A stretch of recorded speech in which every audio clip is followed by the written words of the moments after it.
इसमें A B C की value हमने विदाउट सॉल्विंग अगर फाइंड करनी, तो ये जो पहले फ्रैक्शन जिसकी हमने पार्शियल फ्रैक्शन करनी ना उसको लिखा। इसमें जब ए की वैल्यू फाइंड करनी है, ए के नीचे एक्स प्लस वन है, तो हमने इसमें पुट करना होता है एक्स इज इक्वल टू -1। तो एक्स इज इक्वल टू -1 कोट के इस जो ओरिजिनल फ्रैक्शन है और इसके ऊपर ऐसी उंगली रख लेंगे।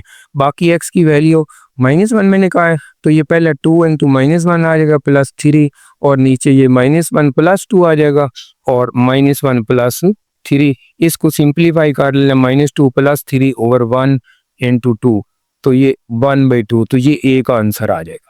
इसी तरह जब बी की वैल्यू फाइंड करनी है, तो हमने किसी फर्स्ट फ्रैक्शन में इसके ऊपर उंगली रख लेनी है x+2 की, और x is equal to -2 put कर देना है।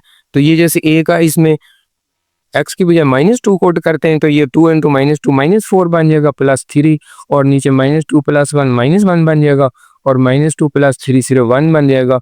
तो ये -1 ओवर -1, तो ये 1 आ जाएगा, ये p का आंसर आ जाएगा।